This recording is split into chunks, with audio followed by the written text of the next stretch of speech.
औज़ु बिल्लाहि मिनश्शैतानिर्रजीम बिस्मिल्लाहिर्रहमानिर्रहीम। आज काफ़ी लंबे वक्फे के बाद जो है मैं एक दफ़ा फिर आप लोगों के सामने हाज़िर हो रहा हूँ, अपने हलके के अवाम के सामने, अपने दोस्तों के सामने और फेसबुक पेज के फॉलोअर्स के सामने। इस सारे वक्फे में जो है वो दो चीज़ें हुई हैं।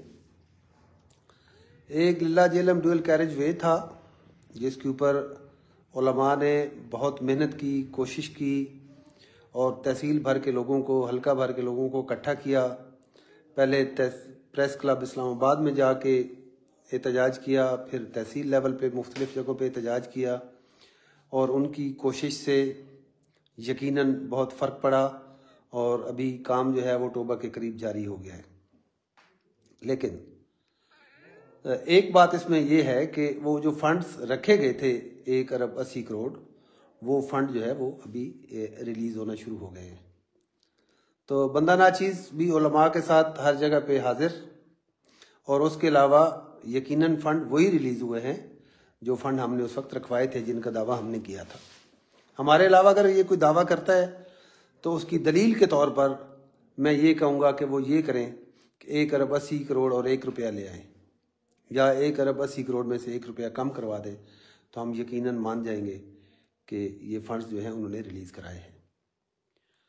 दूसरा अमल इस सारे वक्फे में ये हुआ है कि इलेक्शन का दौरा है, पार्टी ने एप्लीकेशंस मांगी और हम जो है वो जाके पेश हुए मुख्तलिफ स्टेजेस पे इंटरव्यूज़ के लिए।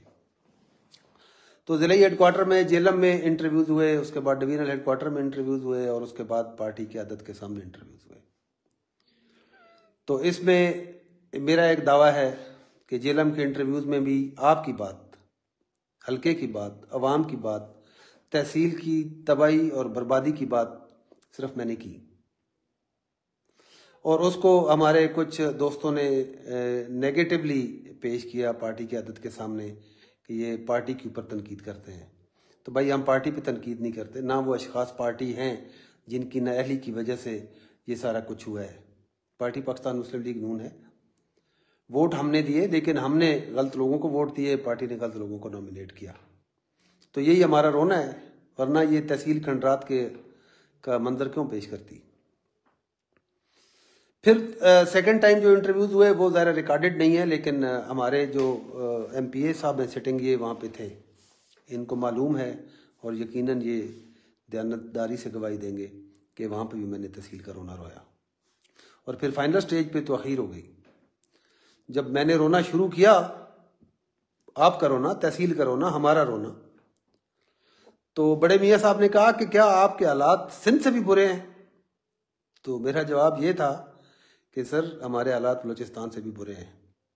हमारे 14 BHUs में से 12 में डॉक्टर नहीं है, सिर्फ 2 डॉक्टर्स हैं। हमारे 3 RHCs जो हैं उनमें रूरल हेल्थ सेंटर जो है, जो खिवड़ा है, लिल्ला है और क्या कहते हैं उसको, जलालपुर है, उसमें से सिर्फ एक डॉक्टर है 7 की जगह पे। हमें 2-3 दर्जन स्पेशलिस्ट अथराइज हैं, जबकि हमारे पास सिर्फ 3 है। ये जो हमारी तहसील में रोना है कि हम पहुंचते हैं जी लिल्ला RHC में, तो उन्होंने पहले लिख के रखा होता है इसको पिंडी उठा के ले जाओ, इसको सरगोदा ले जाओ। भाई, जेलम तो वो कह नहीं सकते, क्योंकि जेलम को तो रास्ता ही को नहीं जाता है, तो वो सरगोदा और पिंडी ही कहते हैं। और उनका कसूर इसलिए नहीं है कि वो जो इस तरह की बीमारियां उनको हैंडल करने का उनको अथॉरिटी ही नहीं है, वो स्पेशलिस्ट ही नहीं है, नॉर्मल से CMOs वहाँ पे बैठे होते हैं। तो ये प्रॉब्लम है।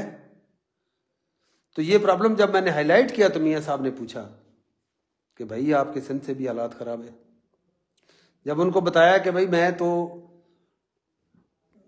सिर्फ 28 किलोमीटर दूर तहसील से रहता हूँ, लेकिन मेरे पास ऑफ रोड गाड़ी होने के बावजूद मुझे 1.5-2 घंटे लगते हैं, और अगर बारिश हो जाए तो हम में से कोई बंदा तहसील हेडक्वार्टर नहीं पहुँच सकता।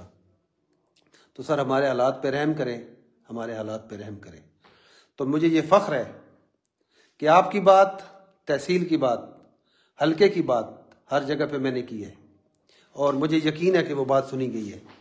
इंशाअल्लाह 8 फरवरी को इलेक्शन आ रहे हैं, उस इलेक्शन में भरपूर हिस्सा लेंगे, पार्टी की आदत पे और अल्लाह पे मुकम्मल यकीन है कि वो हमारे सर पे हाथ रखेंगे, और अगर अल्लाह ने मौका दिया और अवाम ने हमारा साथ दिया तो यकीनन इन हालात को हम बदलेंगे इंशाअल्लाह।